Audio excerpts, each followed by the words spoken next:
ओम शांति। आज की तारीख है 4/12/16 और आज हम फिर से सुनेंगे प्यारे प्यारे न्यारे न्यारे सूक्ष्म वतन निवासी अव्यक्त मूर्तधारी बाप दादा की ज्ञान मुरली।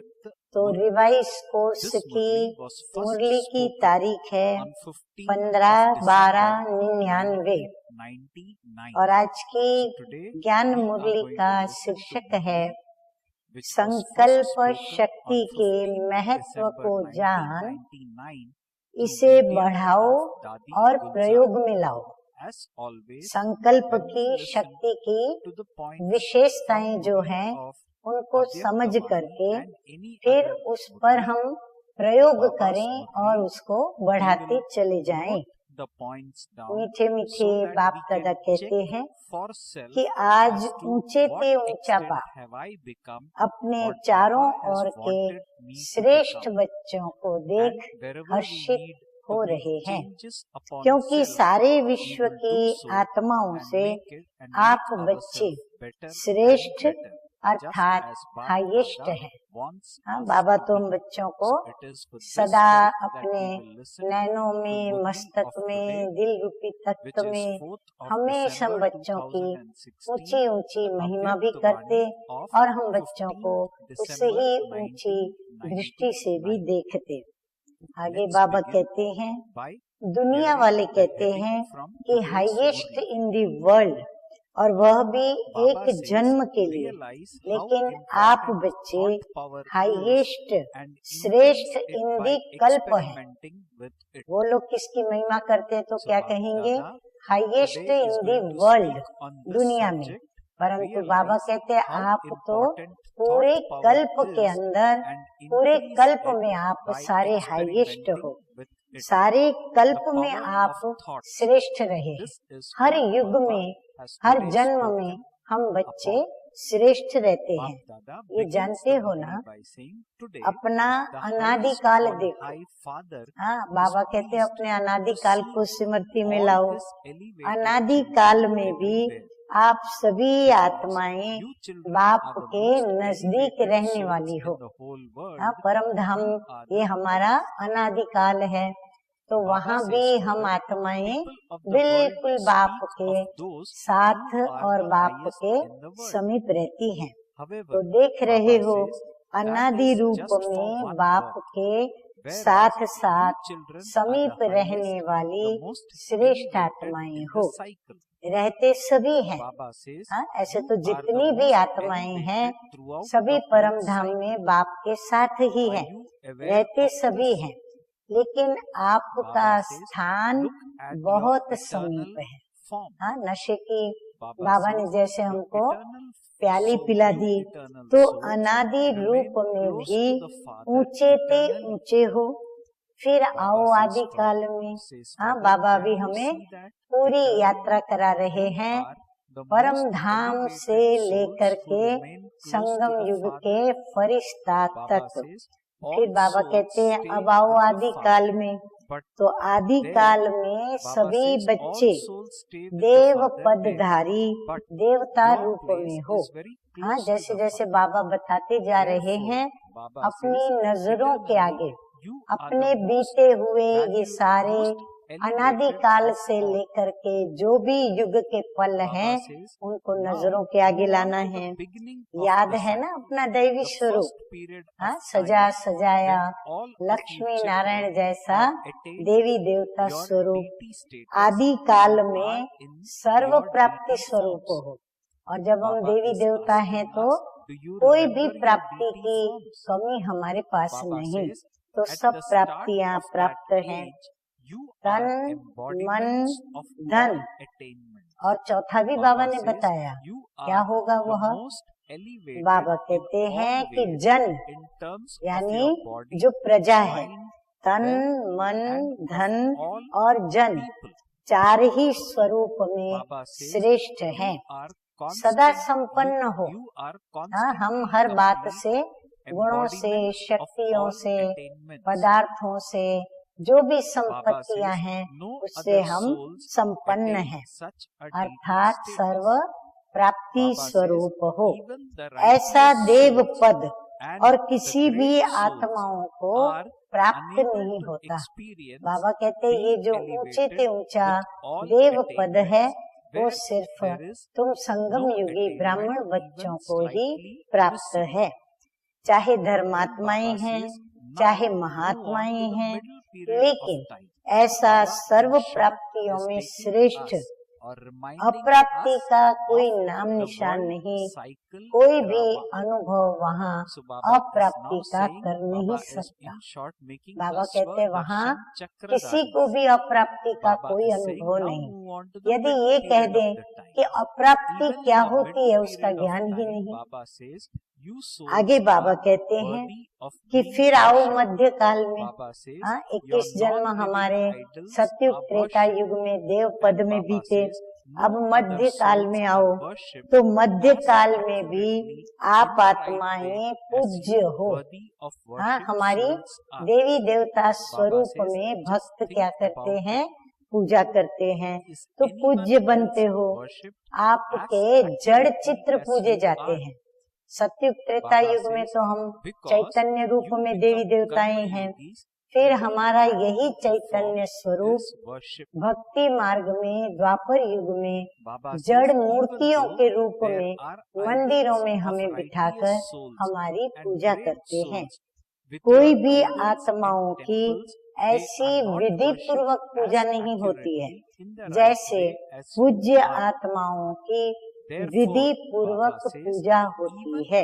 तो सोचो ऐसे विधि पूर्वक और किसकी पूजा होती है। बाबा कहते दुनिया में देख लो, धर्मात्माएं महात्माएं, लेकिन जैसे देवी देवताओं की अमृत वेले से लेकर रात्रि के सोने तक जो विधिवत पूजा होती है, ऐसी किसी की भी पूजा होती है नहीं होती है। हर कर्म की पूजा होती है। बाबा कहते आपके तो हर कर्म की पूजा होती है, क्योंकि कर्म योगी बनते हो तो पूजा भी हर कर्म की होती है। चाहे धर्मात्माएं या महात्माओं को साथ में मंदिर में रखते हैं, लेकिन विधि पूर्वक पूजा उनकी नहीं होती। भले उन देवी देवताओं की मूर्तियों के साथ महान आत्माओं की भी मूर्तियां रखी जाती होंगी, परंतु जितनी विधि पूर्वक देवी देवताओं की पूजा होती है, बाबा कहते हैं धर्मात्माओं की महात्माओं की ऐसे पूजा नहीं होती। तो मध्य काल में भी क्या हुए, हाईएस्ट अर्थात श्रेष्ठ हो। अब फिर आओ वर्तमान अंत काल में। द्वापर युग पूरा भक्ति मार्ग में गया, कलह युग में भी पौना हिस्सा तो भक्ति में ही चला जाता है, परंतु अब अंतिम समय का वर्तमान, तो अंत काल में भी अब संगम पर श्रेष्ठ आत्माएं हो। क्या श्रेष्ठता है, स्वयं बाप दादा परमात्म आत्मा और आदि आत्मा, परम पिता परमात्मा यानी परमात्मा की भी आत्मा और आदि आत्मा यानी ब्रह्मा बाबा की आत्मा, अर्थात बाप दादा दोनों द्वारा पालना भी लेते हो, पढ़ाई भी पढ़ते हो, साथ में सतगुरु द्वारा श्रीमत लेने के अधिकारी भी बने हो। तो अनादिकाल, याद आया अनादिकाल, हम ज्योति बिंदु स्वरूप में बाप के साथ और पास और समीप, फिर आदि काल में हमारा देव स्वरूप, मध्य काल में हमारा पूज्य स्वरूप और अब अंत काल में भी हाईएस्ट, क्योंकि बाप पढ़ाते, बाप से वर्षा लेते और सतगुरु के द्वारा श्रीमत लेते हुए जीवन में कमाई करते हैं, भाग्य बनाते हैं। तो श्रेष्ठ हो तो इतना नशा रहता है।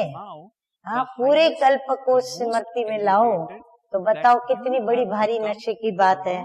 तो बाबा पूछ रहे हैं कि इतना नशा रहता है। बाप दादा कहते हैं इस स्मृति को इमर्ज करो। कौन सी स्मृति? ये चारों ही युगों में, फिर संगम युग पर हो तो पांचों ही युगों में आपका जो श्रेष्ठ भाग्य है, आप जो श्रेष्ठ हो, तो उसको इमर्ज करो। मन में, बुद्धि में इस प्राप्ति को दोहराओ। बाबा कहते मन में भी यही सोचो, बुद्धि से भी यही दिव्य दर्शन करो स्वयं के, और फिर वो सारी प्राप्तियों को दिल ही दिल में दोहराओ। जितना स्मृति को इमर्ज रखेंगे उतना स्मृति में रूहानी नशा होगा। हाँ, स्मृति जितनी हमारी पावरफुल होंगी, नशा भी उतना ऊंचा चढ़ेगा। खुशी होंगी, शक्तिशाली बनेंगे। जितनी स्मृति में ये बातें होंगी उतनी हमें खुशी भी होंगी और उतना हम शक्तिशाली भी बनेंगे। इतना हाईएस्ट आत्मा बने हैं, ये निश्चय है पक्का। बाबा फिर से पूछ रहे हैं कि अपने से ये निश्चय पक्का है कि हम ही हाईएस्ट, हम ही हाईएस्ट, कोई और नहीं, हम ही थे, श्रेष्ठ बने थे, बने हैं और सदा बनते रहेंगे। तो ये नशा है, पक्का निश्चय है। तो हाथ उठाओ। हाँ, सभी अपना अपना हाथ उठाकर, बाबा तो देखेंगे आपके उठे हुए हाथ, तो हाथ उठाओ। टीचर्स ने भी उठाया। बाबा पूछ रहे हैं कि सभी टीचर्स बैठी थी तो टीचर्स ने उठाया। माताएं तो सदा खुशी के झूले में झूलती है। हाँ, माताएं तो फट से हाथ उठाती हैं। माताएं झूलती है ना। माताओं को बहुत नशा रहता है। क्या नशा रहता है? कि हमारे लिए बाप आया है। हाँ, माताओं को तो बहुत खुशी होती है क्योंकि बंधनों में रहती हैं। जैसे पति कहे वैसे करना होता, जैसे बड़े कहे वैसे करती हैं। तो इसीलिए माताएं बड़ी खुश होती हैं कि अभी बाबा हमारे लिए आया है। नशा है ना। हाँ, ये भी माताओं को एक नशा है ना। द्वापर से सभी ने नीचे गिराया। हाँ, माताएं क्यों खुश होती हैं? क्योंकि द्वापर युग से लेकर के सभी ने नारियों को नीचे गिराया। इसलिए बाप को भी माताओं पर बहुत प्यार है। वाह माताएं, क्या कहना। हाँ, सदके जाओ आपके ऊपर। इसीलिए बाप को माताओं पर बहुत प्यार है और खास माताओं के लिए आए हैं। देखो, बाबा भी कह रहे हैं कि मैं खास आप माताओं के लिए आया हूँ। खुश हो रहे हैं, लेकिन सदा खुश रहना। हाँ, माताएं सुन करके बड़ा खुश होती हैं, तालियां बजाती हैं। तो बाबा कहते हैं खुश तो हो रही हो, लेकिन ये खुशी कायम रखना, सदा खुश रहना। ऐसे नहीं अभी हाथ उठा रहे हैं और ट्रेन में जाओ तो थोड़ा थोड़ा नशा उतरता जाए। सदा एक रस अविनाशी नशा हो। कभी कभी का नशा नहीं, अविनाशी सदा का नशा सदा ही खुशी प्रदान करता है। आप माताओं के चेहरे सदा ऐसे होने चाहिए। माताएं सभी ध्यान से सुनो। हाँ, आपके लिए आए हैं तो मुरली भी आपके लिए चल रही है। तो माताओं के चेहरे कैसे होने चाहिए? बाप दादा बता रहे हैं कि सदा चेहरे ऐसे होने चाहिए जो दूर से रूहानी गुलाब दिखाई दो। हाँ, गुलाब का फूल सभी को बड़ा प्यारा लगता है, क्योंकि इस विश्वविद्यालय की जो बात सबको अच्छी लगती है, विशेषता दिखाई देती है, वो यही कि माताएं रूहानी गुलाब समान खिला हुआ पुष्प है। हाँ, माताएं बिल्कुल ऐसी हंसती हुई, मुस्कुराती हुई, गुलाब के फूल समान दिखती है। और फिर माताएं ही जिम्मेवारी उठाए इतना बड़ा कार्य कर रही है। हाँ, फिर बाबा देख रहे हैं घर घर को स्वर्ग बनाना, पूरे विश्व को स्वर्ग बनाना, ये भी कार्य जिम्मेवारी से खुशी खुशी से कौन कर रही है? माताएं कर रही हैं।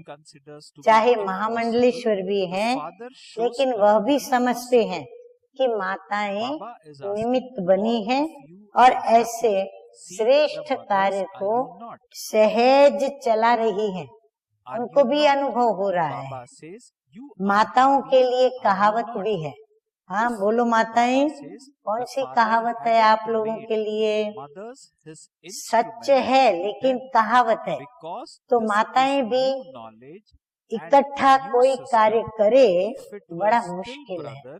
हाँ, बाबा कहते हैं माताओं का ये कहा जाता है कि माताएं मिलकर के एक मत होकर के कार्य करें, ये बड़ा मुश्किल है। लेकिन यहाँ कौन निमित्त है?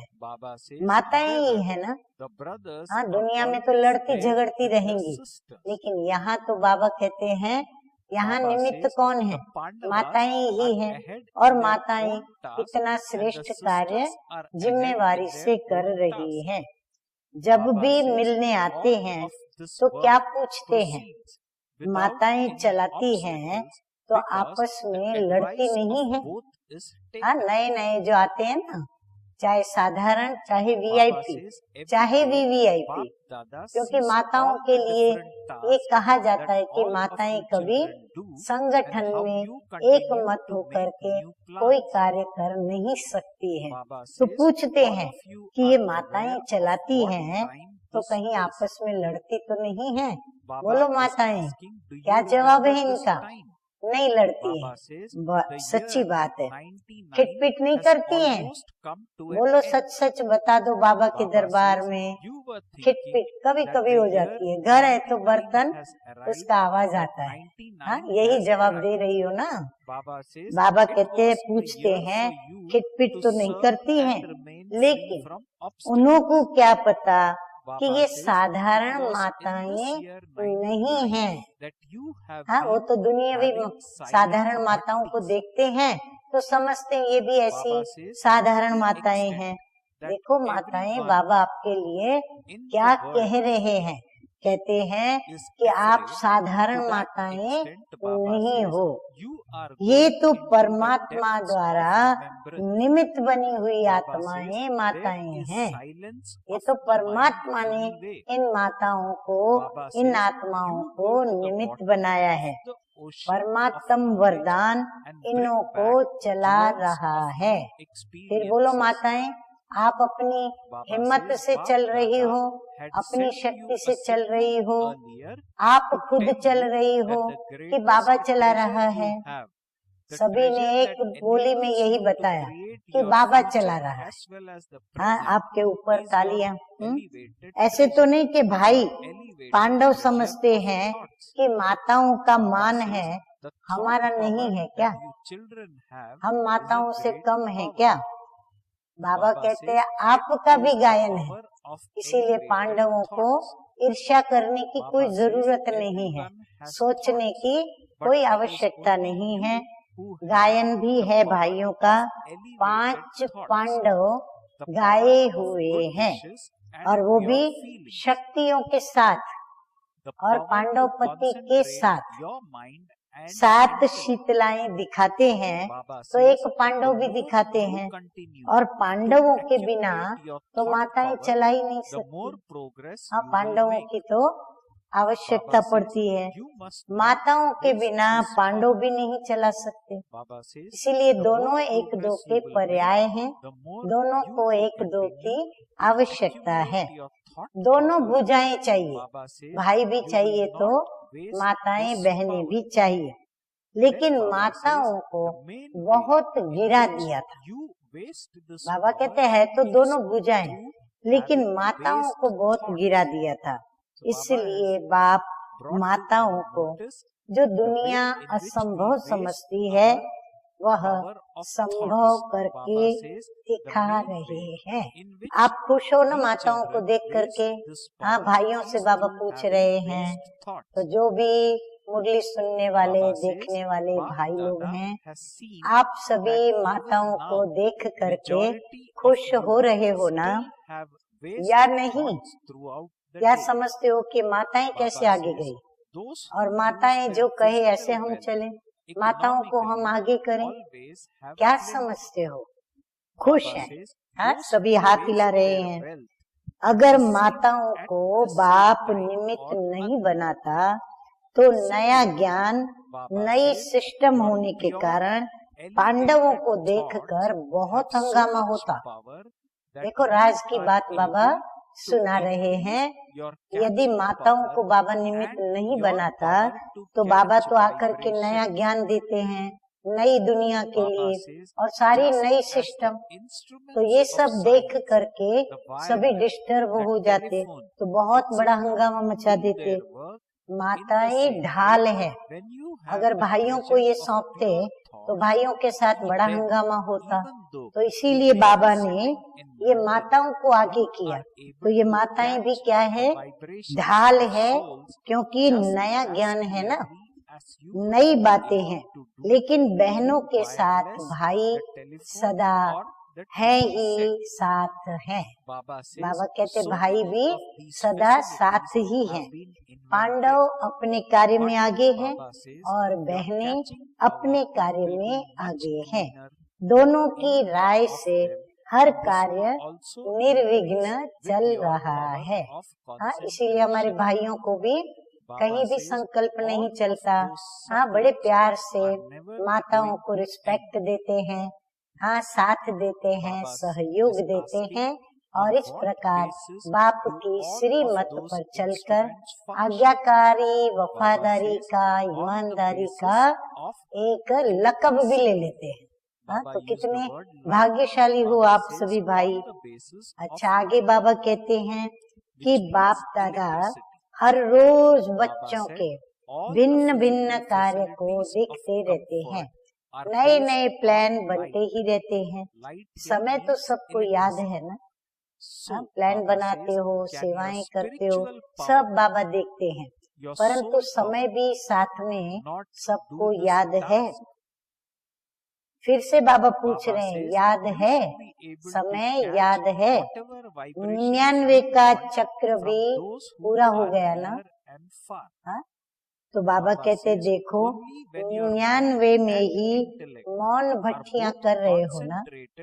दुनिया घबराती है और आप, हम घबराते हैं बच्चे? नहीं, हम कहते हैं नथिंग न्यू, ये तो होना ही था, इसीलिए हम घबराते नहीं। और आप जितना वो घबराते हैं उतना ही आप सभी याद की गहराई में जा रहे हो। मन का मौन तो है ही, ज्ञान सागर के तले में जाना और नए नए अनुभवों के रत्न लाना।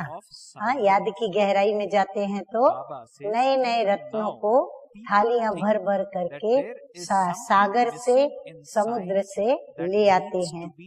जो बाप दादा ने पहले भी इशारा दिया है कि सबसे बड़ा खजाना है कौन सा? कि जो वर्तमान और भविष्य दोनों बनाता है। वो खजाना कौन सा है? वह है श्रेष्ठ खजाना, संकल्पों का खजाना। हाँ, बाबा कहते हैं इस खजाने को बहुत संभालना है। संकल्प शक्ति बहुत बड़ी शक्ति है जो आप बच्चों के पास है। श्रेष्ठ संकल्प की शक्ति, संकल्प तो सबके पास है, लेकिन श्रेष्ठ शक्ति शुभ भावना, शुभ कामना की संकल्प शक्ति, मन और बुद्धि को एकाग्र करने की शक्ति, ये आपके पास ही है। बाबा कहते हैं ये सिर्फ आपके पास है। और जितना आगे बढ़ते जाएंगे इस संकल्प शक्ति को आप जमा करते जाएंगे। हाँ, धीरे धीरे हम भी तो सीख जाएंगे जमा करना, तो हम अपने समय की शक्ति को भी बचाते हुए जमा करते जाएंगे व्यर्थ नहीं गंवाएंगे। व्यर्थ गंवाने का मुख्य कारण क्या है? कैसे व्यर्थ होता है? बाबा कहते हैं व्यर्थ संकल्प करने से। व्यर्थ संकल्प बाप दादा ने देखा है मेजॉरिटी बच्चों के सारे दिन में व्यर्थ अभी भी है। जैसे स्थूल धन को इकोनॉमी से यूज करने वाले सदा ही संपन्न रहते हैं और व्यर्थ करने वाले कहाँ न कहाँ धोखा खा लेते हैं। ऐसे शुद्ध संकल्प में इतनी ताकत है जो आपके कैचिंग पावर, हाँ बाबा कहते हैं आपके श्रेष्ठ शुद्ध संकल्पों में इतनी ताकत है जो आपके कैचिंग पावर और वाइब्रेशन कैच करने की पावर बहुत बढ़ सकती है। ये दोनों पावर जो हमारी सर्वश्रेष्ठ पावर्स हैं, ये दोनों बढ़ सकती है। ये वायरलेस और ये टेलीफोन जैसे ये साइंस का साधन कार्य करता है, वैसे यह शुद्ध संकल्प का खजाना ऐसा ही कार्य करेगा जो लंदन में बैठे हुए कोई भी आत्मा का वाइब्रेशन आपको ऐसे ही स्पष्ट कैच होगा जैसे ये वायरलेस या टेलीफोन या टीवी, ये जो भी साधन है। कितने साधन निकल गए हैं, बाबा कहते विज्ञान ने कितने साधन निकाले हैं। तो ये योग करने से और शुभ संकल्पों को दृढ़ता के साथ, एकाग्रता के साथ करने से और वाइब्रेशन से बाबा कहते आपको क्या होगा, स्पष्ट सब कैच होगा और टच भी होगा। जैसे ये साइंस ने साधन निकाले हैं, कितने साधन निकल गए हैं, इससे भी स्पष्ट आपकी कैचिंग पावर। अगर नेटवर्क कहाँ नहीं पकड़ता है तो मोबाइल में हम हेलो हेलो हेलो करते भी रहें तो भी उनको सुनाई नहीं पड़ेगा या उनकी आवाज हमारे तक नहीं आएगी। तो विज्ञान ने भी साधन बहुत निकाले हैं। ये आधार तो सारे खत्म होने के, ये सब साधन किस आधार पर है? हाँ, ये सारे साधन किस आधार पर चलते हैं? लाइट के आधार पर। जो भी सुख के साधन हैं, मेजॉरिटी लाइट पर उनका आधार है।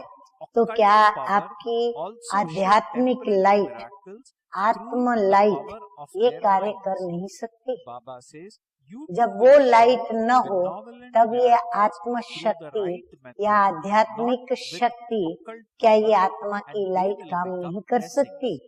जो चाहो वाइब्रेशन नजदीक के या दूर के आप कैच कर सकेंगे।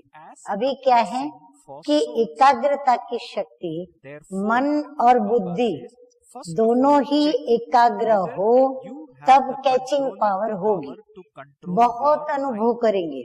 संकल्प किया निस्वार्थ, संकल्प करे परंतु निस्वार्थ, कोई भी लेने की अपेक्षा नहीं, इच्छा नहीं। तो संकल्प किया निस्वार्थ, स्वच्छ, स्पष्ट, ये बहुत क्विक अनुभव कराएगा। बाबा कहते हैं ये जो आप संकल्प करते हो, आपकी निस्वार्थ वृत्ति, आपकी स्वच्छ दृष्टि, आपको हर दृश्य स्पष्ट दिखाई पड़ता है, ये सब बातें क्या करेंगी? आपको बहुत जल्दी सब अनुभव कराएगी। साइलेंस की शक्ति के आगे ये साइंस झुकेगी। बाबा पहले से ही बता रहे हैं कि आपकी शांति की शक्ति के आगे ये विज्ञान की शक्ति भी झुकेगी। अभी भी समझते जाते हैं कि साइंस में भी कोई ऐसी मिसिंग है जो भरनी चाहिए। इसलिए बाप दादा फिर से अंडरलाइन करा रहे हैं कि अंतिम स्टेज, अंतिम सेवा, ये संकल्प शक्ति बहुत फास्ट सेवा कराएगी।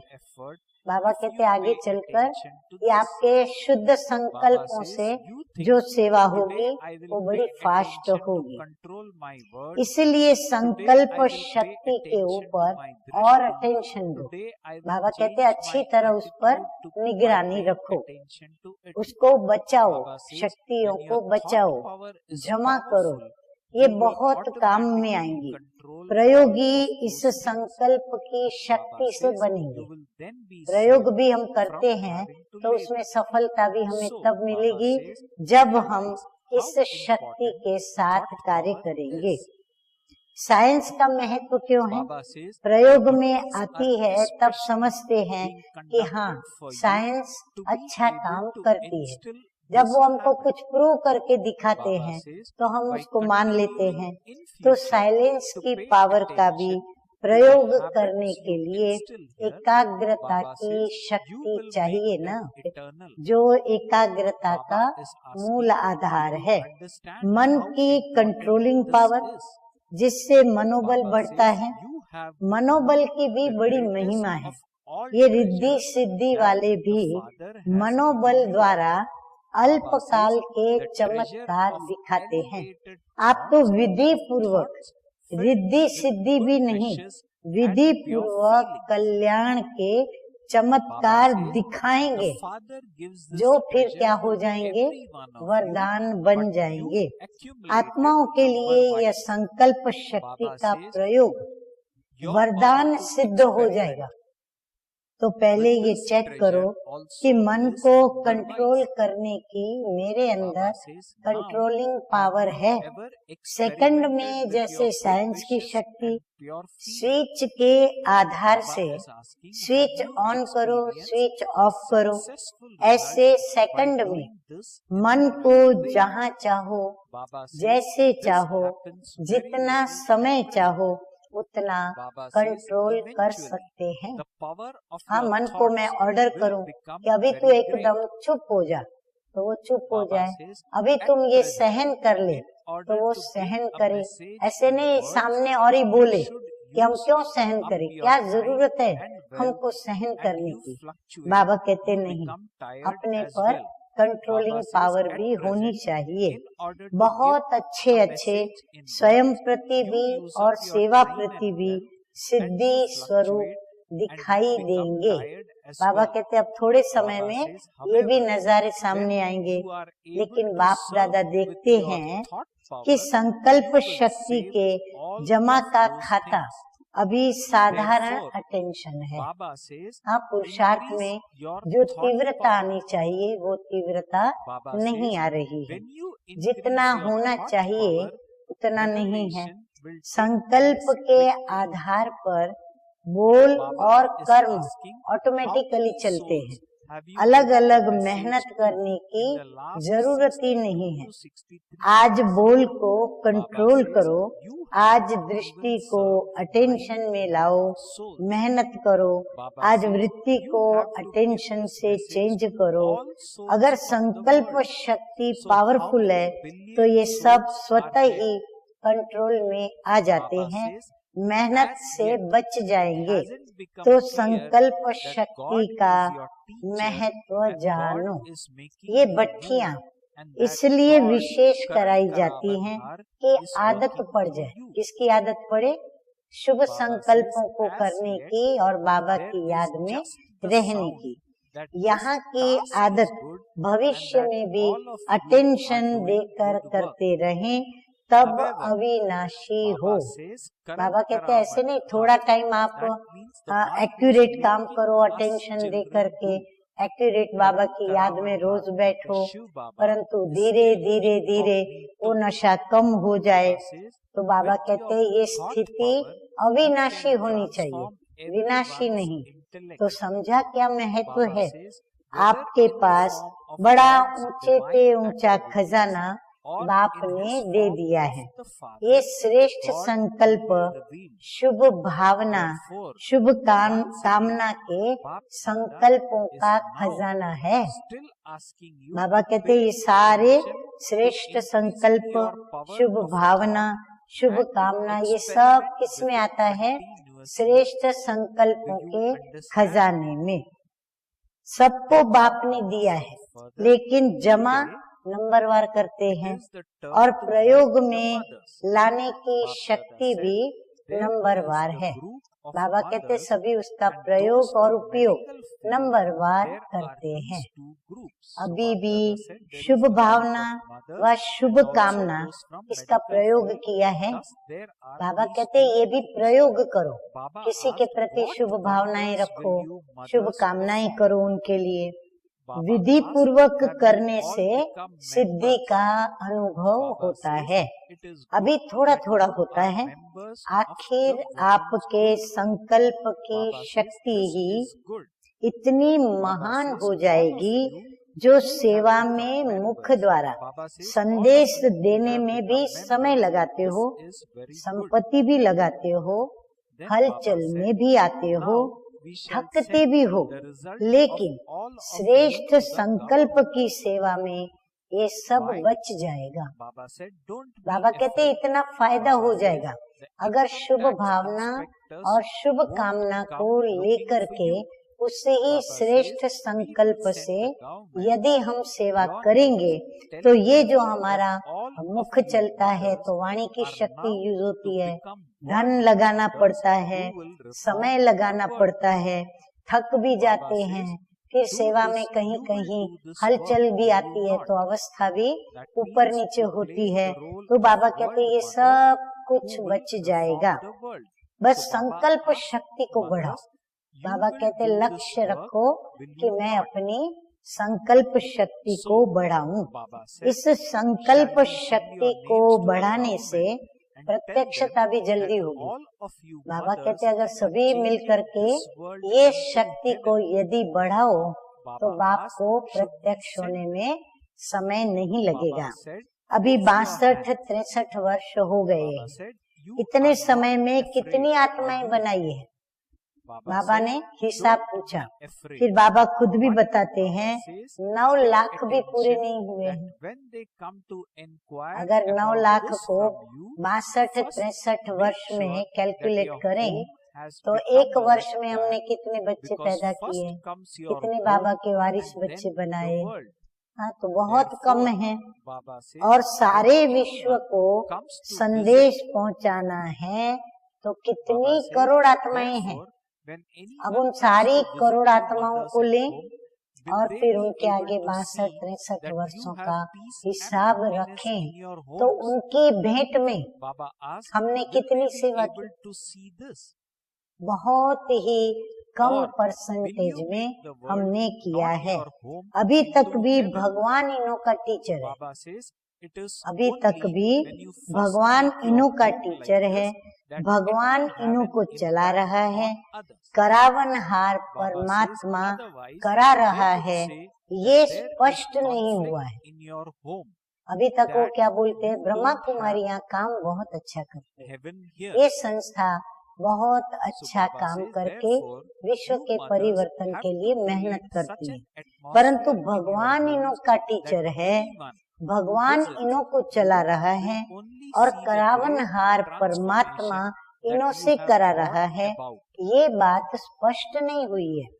अच्छा कार्य है और श्रेष्ठ कार्य कर रहे हैं, ये आवाज तो है, लेकिन करावनहार अभी भी गुप्त है, करावनहार अभी भी गुप्त है। तो ये संकल्प शक्ति से हर एक के बुद्धि को आप परिवर्तन कर सकते हो, चाहे अहो प्रभु कह के प्रत्यक्ष हो, चाहे बाप के रूप में प्रत्यक्ष हो। तो बाप दादा अभी भी फिर से अटेंशन दिलाता है कि संकल्प शक्ति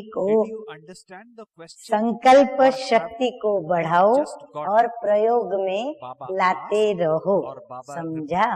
अच्छा, बाबा कहते हैं आज माताओं का चांस है, विशेष माताओं को बुलाया गया है, एक माताओं का ग्रुप और साथ में मेडिकल वाले, ऐसे 2 वर्ग हैं। माताएं क्या कमाल करेंगी, मेंबर तो बन गई। हाँ, हमारी वीमेन विंग जो है उसमें माताएं मेंबर बन गई, महिला विंग की मेंबर हो, अच्छी बात है ना। लेकिन जो भी मेंबर बने हैं वो अच्छा किया है। बाबा कहते हैं जो भी माताएं मेंबर बनी हैं इस विंग में अच्छा किया है। अभी आप सबकी लिस्ट गवर्नमेंट को भेजेंगे। क्यों भेजेंगे? माताओं के चेहरों पे थोड़ा आश्चर्य भय का भाव आ गया। बाबा ने कहा डरना नहीं, हाँ गवर्नमेंट में नाम भेज रहे हैं, इनकम टैक्स वाले नहीं आएंगे आपके पास, हाँ इसलिए डरो नहीं। इसलिए भेजेंगे, अभी बाबा कारण बताते हैं, इसलिए भेजेंगे कि ये सब माताएं अभी जगत की माताएं बन, जगत माताएं बन जगत को सुधारेंगी। वाह क्या कहना माताएं, बाबा देखो क्या जवाबदारी आपके ऊपर डाली है, इतना बाबा को आप में विश्वास है, प्यार है, तब तो बाबा कह रहे हैं तो ये कार्य तो आप करेंगी ना, हाँ माताएं तो करेंगी ना। माताओं को तो क्या चाहिए, बाबा ने कहा भोली भोली माताएं खुश, हाथ तुरंत उठा लेती हैं। तो गवर्नमेंट को आपका नाम भेजे कि इतनी माताएं दुनिया को स्वर्ग बनाने वाली हैं। बोलो माताएं, नाम भेज दे सभी के गवर्नमेंट के पास, डरोगी तो नहीं? अच्छा बहादुर हो सभी, भेजे। फिर से बाबा पूछते हैं हाथ उठाओ, बाबा पक्का कराते हैं हाथ उठाओ, डरते तो नहीं हो? डरना नहीं, लेकिन ये ध्यान रखना कि अगर आपकी ऐसी इंक्वायरी करे तो पहले आपका घर स्वर्ग बना है, क्योंकि पहले घर फिर विश्व। इसीलिए पहले ये सोचना कि मेरा अपना लौकिक घर वो स्वर्ग समान बना है। अगर वो इंक्वायरी करने वाले आवे अचानक देखने कि भाई ये सारे जगत को स्वर्ग बना रही है, चलो इनके घर भी चल के देखते हैं, तो इंक्वायरी करे तो उनको सचमुच ही घर का वातावरण कैसा मिले, स्वर्ग सम मिले। तो कोई भी माता के पास आकर देखे तो घर में सुख शांति है। बाबा सभी माताओं से भी पूछ रहे हैं, अचानक वो लोग आके देखे कि भाई इनके घर में सुख शांति है, तो माताएं क्या करोगी? तो दिखाई देगा घर स्वर्ग बनाएंगी या विश्व को स्वर्ग बनाएंगे, घर को नहीं। क्या करेंगी आप माताएं? पहले घर को बनाएंगी, तभी तो दूसरों पर भी प्रभाव पड़ेगा, नहीं तो कहेंगे घर में कलह लगा पड़ा है, स्वर्ग कहाँ है। तो इसीलिए माताओं को ऐसा वंडरफुल वायुमंडल बनाना है जो कोई भी देखे तो यही दिखाई दे कि माताओं ने परिवर्तन अच्छा किया है। परिवर्तन नजर आना चाहिए। अच्छा जो मेंबर है वो हाथ उठाओ, हाँ महिला विंग की जो मेंबर है, बाबा कहते हाथ उठाओ। कितने मेंबर हैं? कितने माना मधुबन में पहुंचे हैं उसमें से? तो जवाब दिया वहां से 1000 आए हैं। 1000 भी बहुत है, बाबा कहते ये कम संख्या नहीं। तो जिन्होंने हाथ उठाया वो मेंबर है, उन्होंने घर में जिन्होंने हाथ उठाया मेंबर बनी है, उन्हों के घर में सुख शांति है। ये बाबा पूछ रहे हैं, हाँ अगर हाँ तो वो हाथ उठाओ। अगर घर में सुख शांति है तो हाथ उठाओ। फिर वो हाथ उठाया उन्होंने, फिर बाबा ने कहा नहीं खड़ी हो जाओ। सभी को उठा के खड़ा किया। समझ में आया या ऐसे ही खड़ी हो गई? जो माताएं खड़ी हुई हैं उनको बाबा की बात समझ में आई कि ऐसे ही बस सब खड़ी हुई तो खुद भी खड़ी हो गई। घर स्वर्ग है, घर में शांति है। हाँ ये बाबा के प्रश्नों के जवाब आप अपना अपना दीजिएगा। अच्छा जब उन्होंने हाथ उठाए तो बाबा ने कहा इनों का फोटो निकालो। हाँ बाप दादा को तो फोटो की आवश्यकता नहीं, परंतु जब कभी संगठन टूटे तो उनको ये फोटो भेज करके उनको सारा इमर्ज करा सकते हैं कि देखो आपने कैसे संगठन में श्रीमत पर एक मतों की सेवाएं की। अच्छा, चारों ओर की श्रेष्ठ आत्माओं को, हाँ टाइटल गिनती करते जाओ, चारों ओर की श्रेष्ठ आत्माओं को आदि मध्य और अंत में श्रेष्ठ पाठ बजाने वाली आत्माओं को सदा अपने श्रेष्ठ संकल्प की विधि को अनुभव करने वाले, सदा सहज योगी के साथ साथ प्रयोगी बनने वाले, योगी तो हो लेकिन प्रयोगी, सदा संकल्प की शक्ति द्वारा सर्व शक्तियों को बढ़ाने वाले, मन और बुद्धि पर नियंत्रण रखने वाले, सदा प्रयोगी बच्चों को याद प्यार और नमस्ते। हम रूहानी बच्चों का रूहानी बाप दादा को याद प्यार, गुड मॉर्निंग और नमस्ते नमस्ते। अभी क्या सुनेंगे? हाँ, मीठे मीठे सतगुरु बाप का मिला हुआ वरदान। तो वरदान है पुराने संस्कारों व विघ्नों से मुक्ति प्राप्त करने वाले सदा शक्ति संपन्न भव। अगर याद से शक्ति प्राप्त करके खजाना भरपूर होगा तो पुराने संस्कारों पर और विघ्नों के ऊपर हम विजयी बनेंगे और मुक्ति को प्राप्त करेंगे। आगे मीठे मीठे बाप कहते हैं, किसी भी प्रकार के विघ्नों से, कमजोरियों से या पुराने संस्कारों से मुक्ति चाहते हो तो क्या करें? शक्ति धारण करो, अर्थात बाबा को याद करके अपने में बल भरो, अर्थात अलंकारी रूप होकर रहो। शरीर रूपी वस्त्र पहना है तो अलंकार जो गुणों के बाबा ने आत्मा को पहनाए हैं, उन अलंकारों सहित माना गुणों का स्वरूप बन करके रहो। जो अलंकारों से सदा सजे सजाए रहते हैं वह भविष्य में विष्णु वंशी बनते हैं। बाहर के श्रृंगार की बात बाबा नहीं करते हैं, ये बाबा अंदर की रूहानी रूहे गुलाब की खुशबू की, जो गुणों की खुशबू होती है, शक्तियों की खुशबू होती है, उसका अनुभव क्या किया ये बताते हुए बाबा कहते हैं कि जो सदा अलंकारों से, ज्ञान गुण शक्ति इन खजानों से जो सजे सजाए रहते हैं वह भविष्य में विष्णु वंशी बनते हैं। लेकिन अभी वो वैष्णव बन जाते हैं, अभी वो विष्णु वंशी नहीं कहलाते, अभी वो वैष्णव बनकर वैष्णव कहलाते। उन्हें कोई भी तमोगुणी संकल्प व संस्कार टच नहीं कर सकता।